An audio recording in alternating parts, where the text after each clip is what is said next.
मैं पूछ रहा हूँ कि लम्भुआ क्षेत्र की यहाँ बता दीजिए कि लम्भुआ में कौन सा 5 विकास कार्य है। एक भी विकास कार्य बता दे मेरे लायक दोस्त। तो कौन सा विकास कार्य नहीं हुआ है बताइए। हाँ, सारा विकास कार्य हुआ है। आप जैसे भी, आप तो विरोधी हैं, आपकी मानसिकता गड़बड़ है। भाजपा मय है, भाजपा को वोट मिलेगा, मोदी जीतेंगे, मोदी पुनः आएंगे। सुल्तानपुर के 5 मुख्य कार्य बता दीजिए मेनका गांधी के। मेनका गांधी हफ्ते में 15 दिन में 3 दिन आती है। पूछा था कार्य बताओ। जिला चिकित्सालय में बन गया है, जिला चिकित्सालय बन गया, रोड बन गई है, शांति है।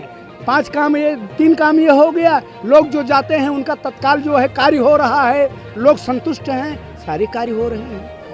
भय मुक्त है, कोई किसी के ऊपर कुछ भी करता है वो तुरंत पकड़ा जाता है, बंद होता है, मुकदमे चल रहे हैं अच्छे ढंग से।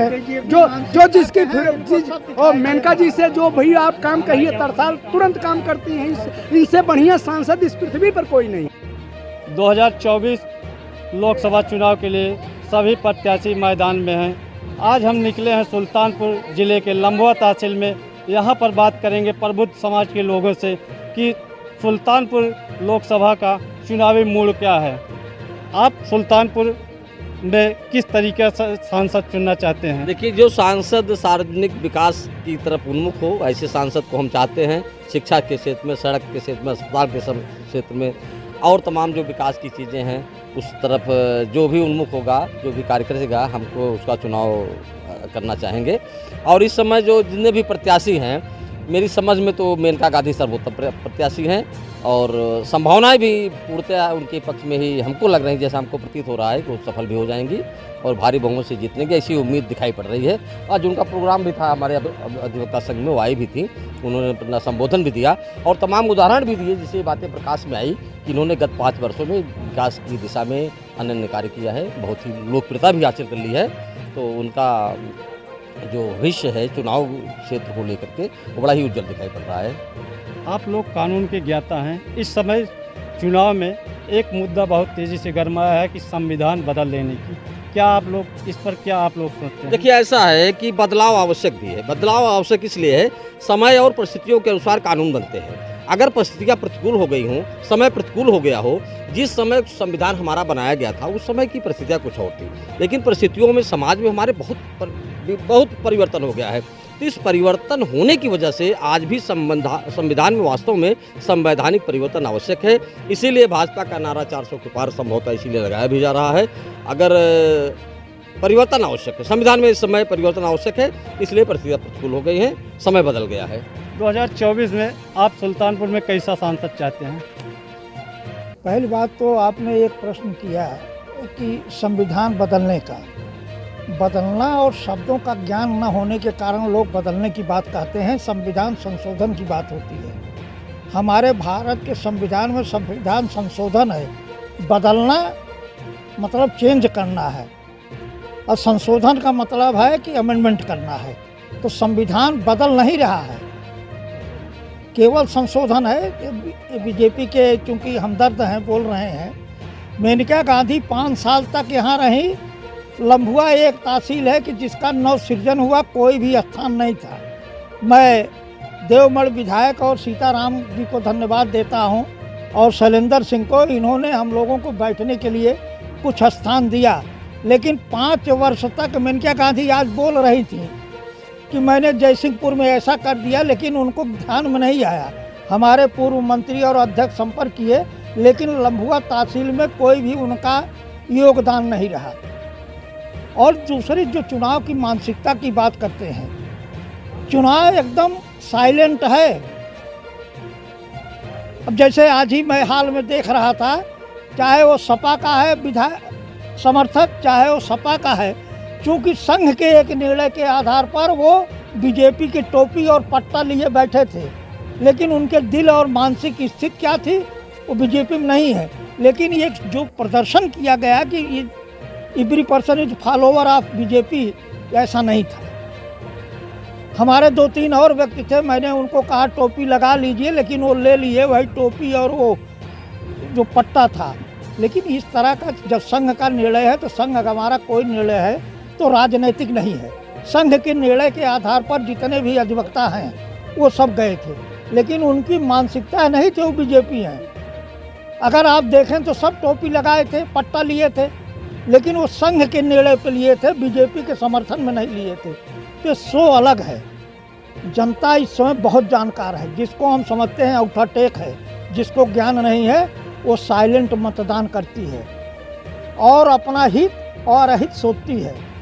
धर्म के नाम पर, जात के नाम पर जो लोग राजनीतिक दल बात करते हैं, इस समय भारत के नागरिक जो हैं, संभ्रांत मतदाता जो हैं, उन जात पे वोट दे रहे हैं, न वर्ग विशेष को वोट दे रहे हैं। और जो ये राजनीतिक दल द्वारा पढ़वाया जाता है कि मुसलमान ऐसा है, ये कुछ नहीं है।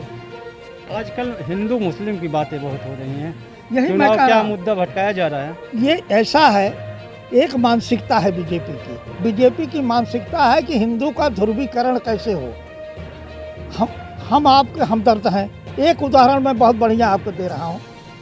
आपके हमारे अच्छे संबंध हैं। हमारा विरोधी जो है वो आपसे कहीं बात कर रहा है या बैठ के चाय पी रहा है, तो हमारे मन में ये शंका उत्पन्न हो जाएगी, निश्चित हो जाएगी कोई दाल में काला है।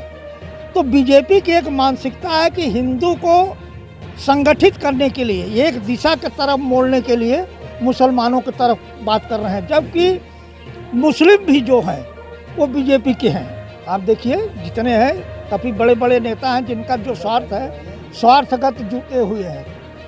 तो न जातिगत वोट है न धर्मगत वोट है, और इस समय एक मानसिकता है स्वार्थगत वोट है।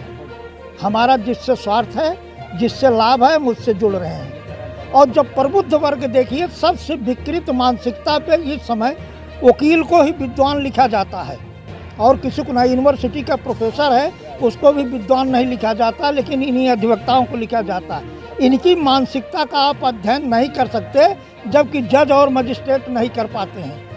तो इनकी मानसिकता क्या है, इसका वर्गीकरण करना आसान नहीं है। हमको जिससे लाभ हो रहा है हम उसी के साथ हैं, किसी दलगत नहीं है। तो लाभ के प्रति इस समय आकर्षण है। ये धर्म की बात करेंगे, हिंदू की बात करेंगे, मुस्लिम की बात करेंगे, किस तरह आपको अपने तरफ हम आकर्षित कर लें। आपको एक उदाहरण मैं बहुत बढ़िया दे दूं।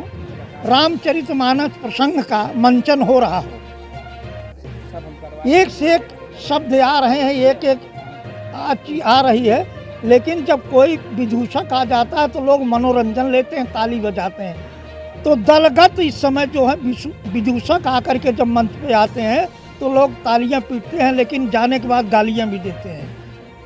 तो ये समय मानसिकता को भ्रमित किया जा रहा है जनता को, और कुछ नहीं। जैसे मेरे लायक दोस्त अभी बता रहे थे, मेनिका जी बहुत अच्छी हैं, हमारे निगाम तो नहीं है। 5 साल के कार्यकाल में लम्बुआ तहसील के बता दीजिए क्या लाभ दिया गया है। यहाँ के अधिवक्ता बता दें हमको क्या लाभ दिए हैं। मेरे लायक दोस्त बहुत बढ़िया है, पीएन सिंह है। कितना परिवर्तन देखे अब? बहुत ज़्यादा परिवर्तन हुआ, बहुत ज़्यादा परिवर्तन हुआ। आप चाहे जिस क्षेत्र में देख लीजिए, सबका साथ, सबके साथ भाजपा जो है सबको साथ लेकर चल रही है। कहीं कोई भेदभाव नहीं है, चाहे जिस जात वर्ग का हो। सड़कें निर्माण उस पर सभी चल रहे हैं, राशन सभी को मिल रहा है, पेंशन सभी को मिल रही है, कोई वर्गीकरण नहीं है।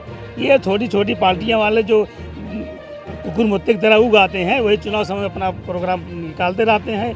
भाजपा एक ऐसी पार्टी है जो सबको साथ लेकर चल रही है, सबका विकास कर रही है, सबके साथ सारे काम बहुत ईमानदारी से हो रहे हैं। जैसे आपने वकील साहब ने कहा, जयसिंहपुर वालों जाकर उनसे मांगा, हमारा ऊपर उप निबंधक कार्यालय बहुत दूर है, उन्होंने नज़दीक करा दिया। आप क्या आप मेनका गांधी के 5 बड़े काम बता सकते हैं?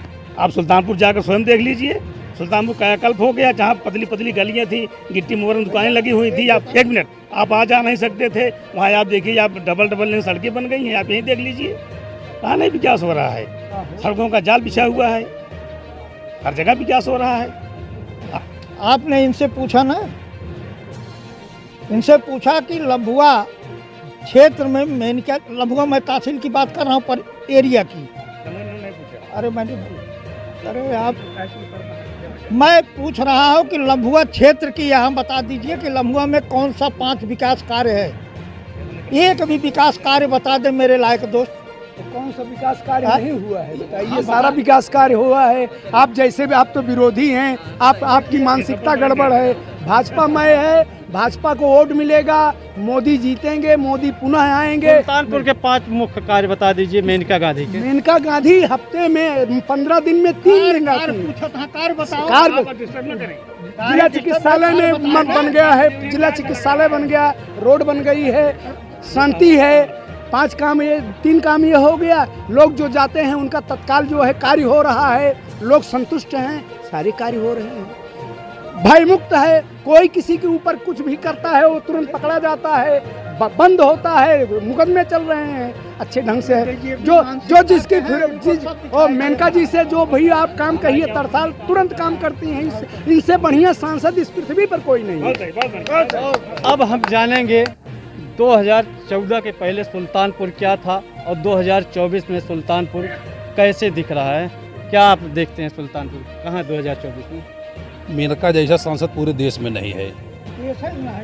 मेनका जैसा बता रहे हमारी, हाँ, ये जितना क्षेत्र का भ्रमण कर रही हैं, इनके पास कोई भी जाता है उसे जात नहीं पूछती हैं, उसका काम पूछती हैं, उसका काम तत्काल करवाती हैं।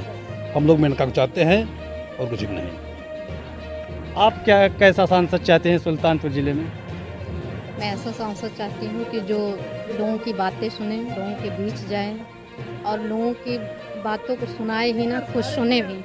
मेनका जी अच्छी हैं, बहुत मेहनती हैं, बहुत कर्मठी भी हैं, लेकिन मैं चाहती हूँ कि भाई देखिए, जहाँ तक सरकार की बात है तो रोज़गार की भी बात करनी चाहिए। रोज़गार भी होना चाहिए, नौकरी पेशा सबको होना चाहिए। पढ़ाई लिखाई बच्चे इतना कर रहे हैं, नौकरी नहीं मिलेगी तो क्या होगा। और दूसरी बात रही बात कि मेनका जी अच्छी हैं, बहुत मेहनती हैं, बहुत कर्मठी हैं। तो सत्य मैं चाहती हूँ कि भाई उनका काम बढ़िया है और भी आगे बढ़िया करें, अच्छी सांसद हैं। और मैं उनकी मेहनत को जो है बहुत पसंद करती हूँ। और इतनी मेहनती ना होती तो आज मेनका गांधी को 10 नंबर में कितने नंबर देना चाहेंगी आप? अगर मेनका गांधी के ऊपर हो तो मैं 9% देना चाहूँगी, क्योंकि 9 बार सांसद रही हैं तो अपनी मेहनत से रही हैं और बिना मेहनत के कोई आगे नहीं जाता। मुख्य रूप से सुल्तानपुर में 3 प्रत्याशी दिख रहे हैं, सपा, इंडिया गठबंधन, बसपा और भाजपा। तो आप इन तीनों प्रत्याशियों में सबसे योग्य किस प्रत्याशी को मानते हैं? अब डिग्री तो हमने देखा नहीं किसी की अभी तक।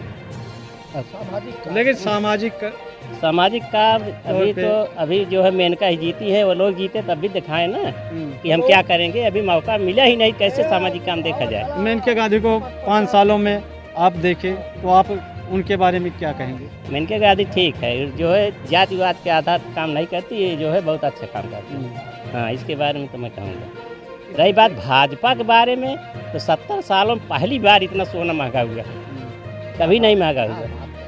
और सोना अगर अर्थशास्त्र पढ़े होंगे तभी महंगा होता है जब रुपया कमज़ोर होता है। आर्थिक स्थिति रुपया कमज़ोर होता है तभी सोना महंगा होता है। एक इसका मतलब आर्थिक नीति सही नहीं है। सोना इतना कभी नहीं महंगा हुआ 4 सालों में, 3 साल में।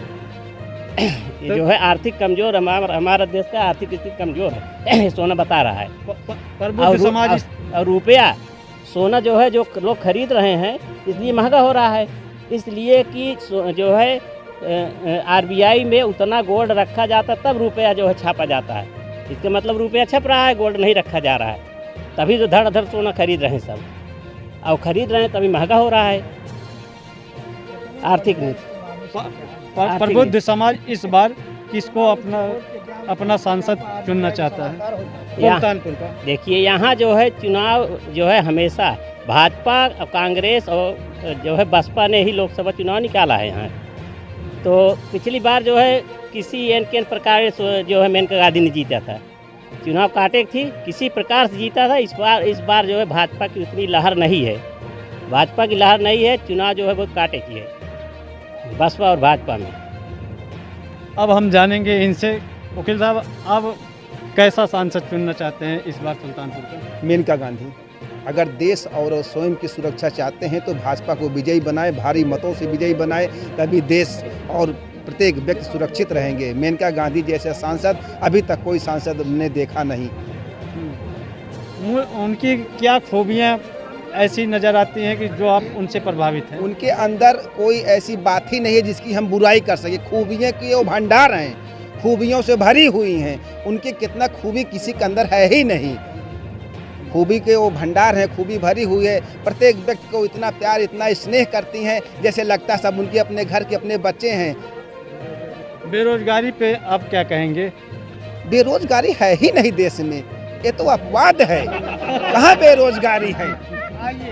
कहाँ बेरोजगारी? आप क्या मानते हैं इस समय जो मुद्दे चलाए जा रहे हैं? अब मुद्दा जो है, भाजपा की सरकार बनेगी तो मुद्दा बढ़िया फिर चलेगा। मुद्दा भाजपा की सरकार बनने दीजिए, 4 जून को आएगा, रिजल्ट आ जाएगा, सब जान। आप ही के समाज कह रहे हैं कि पूरे देश में बेरोजगारी नहीं है, आप क्या मानते हैं? नहीं, बेरोजगारी है, ऐसी बात नहीं है कि बेरोजगारी नहीं है। क्या मानते हैं? बेरोजगारी, महंगाई बेरोजगारी कहाँ देखते हैं आप? महंगाई भी है, बेरोजगारी भी है, लेकिन इस पर कंट्रोल भाजपा के अलावा कोई नहीं कर पाएगा। जो आएंगे वो लूट लेंगे। बसपा की सरकार आई, लूट के चली गई। सपा की सरकार आई, लूट के चली गई। केंद्र में आएगी भी नहीं और किसी की सरकार आएगी नहीं। सरकार तो राष्ट्रीय दल 2 ही है, कांग्रेस और भाजपा। कांग्रेस बिल्कुल मिट चुकी है, सपा जो है लुट चुकी है, बसपा जो है खत्म हो चुकी है। यही चीज है। भाजपा इस वक्त देश नहीं, वर्ल्ड की कर्णधार पार्टी हो चुकी है। वर्ल्ड के लोग भाजपा को चाहते हैं, यही चीज है। प्रधानमंत्री मोदी से बड़े, मोदी का वर्चस्व पूरे वर्ल्ड में नहीं, भारत में नहीं, भारत छोड़ दी, वो तो उनका है ही है। पूरे वर्ल्ड में इस वक्त उनकी ख्याति है। उनकी ख्याति के नीचे सभी वर्ल्ड हैं। इस बार आप कैसा सांसद चुनना चाहते हैं सुल्तानपुर में? इस बार परिवर्तन जो है प्रकृति का नियम है और परिवर्तन होना चाहिए। अभी हमारे प्रबुद्ध साथियों ने बताया कि मेनका जी बहुत डायनामिक लेडी। अगर मेनका जी इतनी डायनामिक लेडी हैं, बीजेपी के लोग उनको मिनिस्टर क्यों नहीं बनाए? हो सकता है उम्र ज़्यादा हो या कम वोटों से जीती हो। अच्छा, हाँ, आप कह रहे हैं कि उम्र ज़्यादा, हम तो यह कह रहे हैं हो सकता है किसी तरीके से जीती रही हो पिछली बार, एक कमियां रही हो मेनका जी में, या बीजेपी के लोग मेनका जी को लड़ा करके पस्त करना चाह रहे हों, ये भी तो हो सकता है। आप क्या मानते हैं? ऐसा है कि जैसे मेरे लायक दोस्त एक मानसिकता से ग्रसित हैं। आपने कहा मेनका मोदी के लिए आया, मेनका गांधी कई हजार वोट से जीती थी।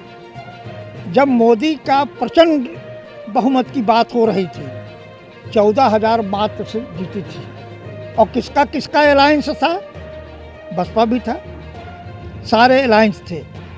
जैसे मेरे मानिक लाल वक्ता बताने लगे, मूल्यांकन कहाँ से रुपए का तय होता है, मौद्रिक कहाँ से तय होता है, किसका मूल्यांकन होगा? ये अंतर्राष्ट्रीय मानक का होता है। गोल्ड का मूल्य अंतर्राष्ट्रीय मूल्यांकन के आधार पर तय होता है और मुद्रा का उन्मूलन भी उसी आधार पर होता है। तीसरी चीज़ है कि बेरोजगारी एक चीज़, महंगाई। आप देख लीजिए, भाजपा सरकार को आप देख लीजिए, पहले की सरकारें जो थी, विकलांग और सीनियर सिटीजन को, महिला को 50% और पुरुष को 40% छूट देता था यात्रा में। ये यात्राएं जो हैं सारी छूट समाप्त कर दी गई, गरीब व्यक्ति जो चला जाता था। दूसरी चीज़ है कि पैसेंजर ट्रेन को जो हर स्टॉपेज पर रुकती थी उसको एक्सप्रेस का चार्ज लिया गया। ये मेरे लायक दोस्त बोल रहे थे, पैसेंजर ट्रेन का किराया जो 30 रुपया था उसका 60 रुपया एक्सप्रेस बना के लिया गया। एक चीज, और जो 10 रुपये का टिकट था वो 30 रुपये का हो गया। और एक चीज़ बता दें, लम्भुआ से आप टिकट लें सुल्तानपुर का और लम्भुआ में आप प्लेटफार्म का टिकट लें तो प्लेटफार्म का टिकट लम्भुआ से बनारस का टिकट हो जाएगा ट्रेन का। प्लेटफार्म लेने की ज़रूरत नहीं है, आप टिकट 30 रुपये का ले लीजिए, आप बनारस भी जा सकते हैं, लेकिन प्लेटफार्म पर खड़ा होने के लिए आपको 30 रुपया लगेगा। आय के स्रोत क्या है?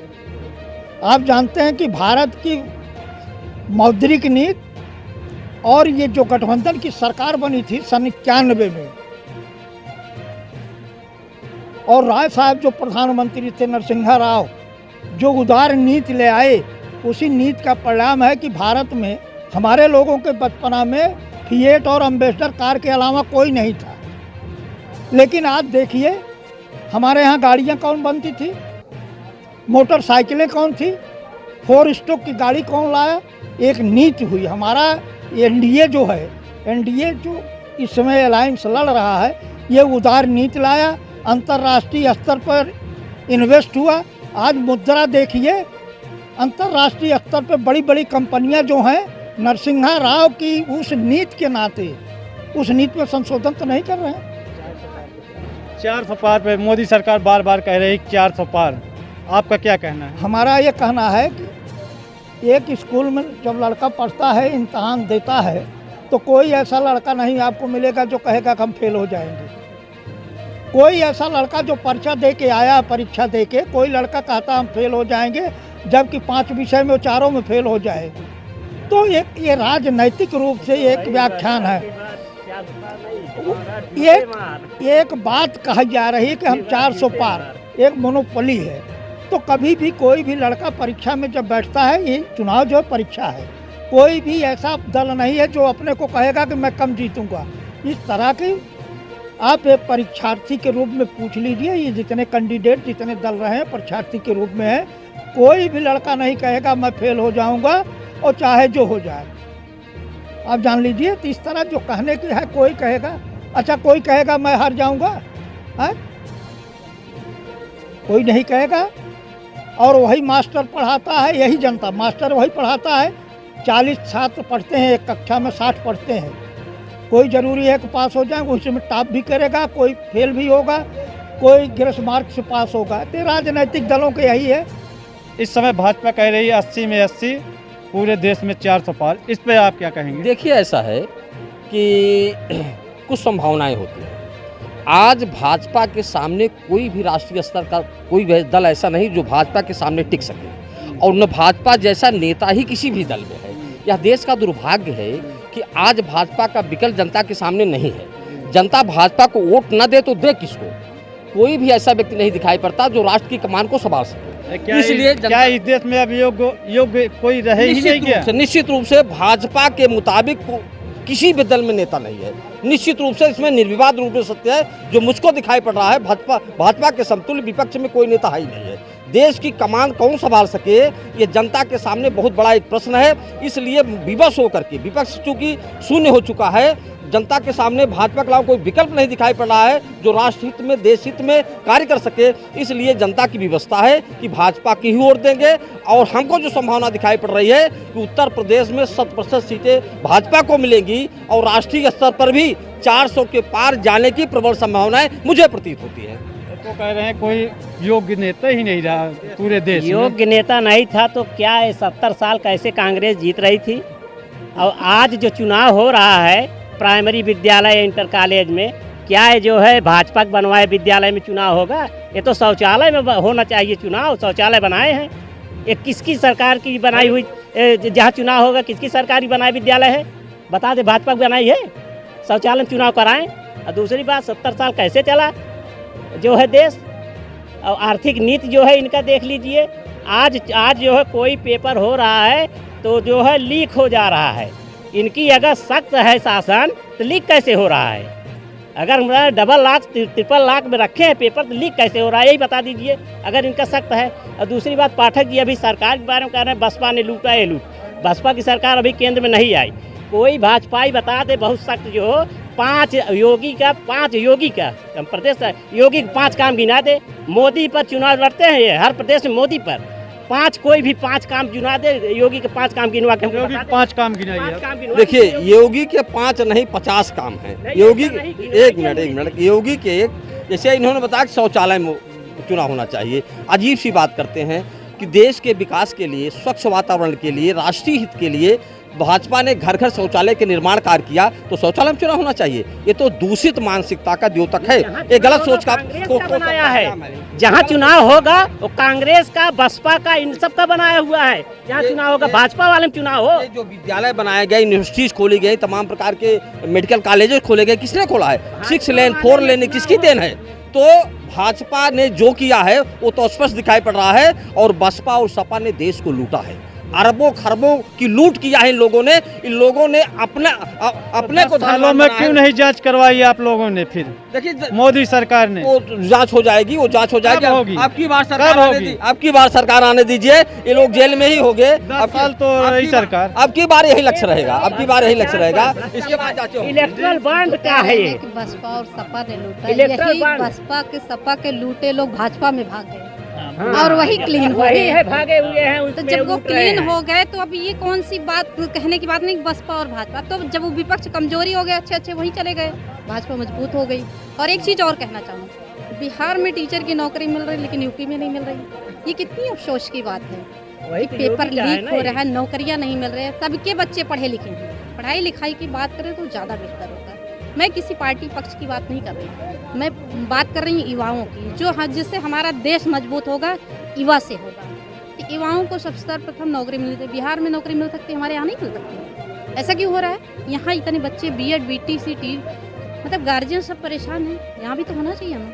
तो बात ये नहीं है कि विपक्ष में इसलिए भाजपा मजबूत हो गई है कि विपक्ष वाले जो बढ़िया लूटे थे वहीं जाकर वो मिल गए और वो मजबूत हो गए। और ऐसा नहीं है कि विपक्ष मजबूत नहीं, ठीक है 10 साल है तो और सारी पार्टियों ने भी काफ़ी दिन राज किया है, तो इन्हें भी कुछ दिन चलना चाहिए। और सारी चीज़ें नहीं गलत कह सकते, लेकिन कुछ चीज़ें हैं। तो आप क्या परिवर्तन चाहती हैं कि नहीं? मैं परिवर्तन तो नहीं चाहती हूँ, लेकिन काम में परिवर्तन चाहती हूँ। नौकरी बेरोजगारी सब में परिवर्तन चाहती हूँ। और जो धर्म के नाम पर जो ये उल जलूल चल रहा है ये भी चाहती हूँ। ये भी ना हो, ये देश सबका है, हिंदू मुस्लिम जैन सिख ईसाई सबका है, यहाँ किसी का भेदभाव नहीं होना चाहिए। हम ये इस बार आप क्या चाहते हैं? आप अपने क्षेत्र की या जिले की नेता परिवर्तन चाहते हैं या देश के नेता का परिवर्तन? देश और जिले दोनों के नेता का परिवर्तन चाहते हैं, क्योंकि परिवर्तन प्रकृति का नियम है। एक ही व्यक्ति के हाथ में अगर सत्ता रहती है तो तानाशाह हो जाता है, जैसे अभी वर्तमान में हुआ है। वर्तमान में लोग कहते हैं बीजेपी जैसा नेता किसी की पार्टी में नहीं, बिल्कुल नहीं है। भ्रष्टाचारी, बलात्कारी, चोर, लुटेरे अब अक्सर भरे हुए हैं। प्रज्वल रवन्ना देख लीजिए और बड़े बड़े इनके हैं, कुछ नहीं हो रहा है। इस पार्टी में आप चले जाइए, कितना भी गुनाह कीजिए। अजीत पवार को देख लीजिए, बीजेपी में शामिल हो जाइए, गंगा जल से वॉशिंग मशीन हो गई है। चाहे कितना भी बड़ा गुनाह कर लो, इस पार्टी में शामिल हो जाओ। बेरोजगारी आप देख रहे हो, ये नरेंद्र मोदी 2014 के पहले एक लिस्ट लेते थे काला धन की, हमारे पास लिस्ट है, सबको गिरफ्तार करवाएंगे। उसके बाद जीरो, किसी का नाम नहीं दिए। अगर इतना शक्तिशाली प्रधानमंत्री है, प्रधानमंत्री एक देश का जो है, देश की गरिमा होती है, अपने मंच पे इनके विकास के नाम पे वोट नहीं, हिंदू मुस्लिम के नाम पे वोट ले रहे हैं। इनके खिलाफ नोटिस भी राजस्थान सरकार ने जारी की है, आपने देखा होगा। उसके बाद जो है बलात्कारी हैं और क्या भ्रष्टाचारी हैं। अभी ताज़ा मामला धनंजय सिंह का देख लीजिए, कैसे उन लोग को मूव कर रहे हैं। ये 400 पार कह रहे हैं। तो मायावती ने काटा टिकट ना, टिकट काटा ना। मायावती भी इस समय दबाव में ही काम कर रही हैं बीजेपी के। बिल्कुल भी टीम है, बिल्कुल भी टीम है, बिल्कुल मानते हैं। क्योंकि कोई भी कानून जब सदन में पेश होता है या तो वॉकआउट कर जाती है या तो फिर जो है एब्सेंट मतलब आती ही नहीं है। और इसके पहले अपना सुल्तानपुर के अपने कैसा सांसद चाहते हैं? देखो, सुल्तानपुर की जनता इस वक्त साइलेंट वोटिंग कर रही है, जो आ रहा है सबके साथ जा रही है। आप क्या चाहते हैं? हम परिवर्तन चाह रहे हैं। आप सुल्तानपुर का कैसा सांसद चाहते हैं? देश का कौन प्रतिनिधित्व करे? सुल्तानपुर की जनता, सुल्तानपुर की लोकप्रिय सांसद, हम ऐसा सांसद चाहते हैं जो विकास, चौमुखी विकास करे। और जो युवक हैं, हमारे युवक नवयुवक हैं, आज कहीं इलाहाबाद तैयारी कर रहे हैं, कहीं लखनऊ तैयारी कर रहे हैं, कहीं BHU नई दिल्ली तैयारी कर रहे हैं। सबसे बड़ी समस्या यह है कि बेरोजगारी की। बेरोजगार आज कम से कम बच्चे, हमारे गार्जियन जो है गेहूं बेच करके पढ़ा रहे हैं। बेरोजगारी की इतनी समस्या है कि माँ बाप को छोड़े बच्चे वहीं अपनी जान दे देना है, कहीं पंखे से लटक करके मर रहे हैं, कहीं खुदकुशी कर रहे हैं। सबसे बड़ी समस्या यह है 5 किलो राशन पर हम लोग नहीं बिकते हैं। और रह गई लोकप्रिय सांसद माननीय मेनका गांधी जी का। माननीय मेनका गांधी जी बहुत अच्छी लोकप्रिय सांसद हैं और चाहा जाए तो लोकप्रिय सांसद ऐसे ही होना चाहिए। हम लोग पार्टी के नाम पर वोट नहीं देंगे। ये जो बार हमारे लंबुआ बार के अभी कहा गया है कि हम लोग सभी एक गमछा लगा करके हम लोग प्रत्याशी, हम लोग उनका चुनाव समर्थन कर रहे हैं, ऐसा कुछ नहीं है। हम लोग बेरोजगारी से मुक्ति चाहते हैं और शिक्षा में बढ़ोतरी चाहते हैं। और जो अभी हमारे सीनियर कुछ लोगों ने कहा शौचालय बना करके दो सकते 12,000 रुपये में कोई शौचालय नहीं बनता। कहते हैं प्रोत्साहन राशि दिए हैं। प्रोत्साहन राशि अगर हम लोग 5 किलो राशन लेके घर में बैठे हैं कोरोना काल से, तो 5 किलो राशन से 12,000 में प्रोत्साहन राशि कहाँ से लगा के बना लेंगे। इस कुछ नहीं है इस समय, ज़्यादा से ज़्यादा 2% यूज रहे हैं, 98% वैसे खड़े पड़े हैं, कहीं टूटे पड़े हैं, कहीं उसमें गाय गोरू गिर कर मर रहे हैं भाई।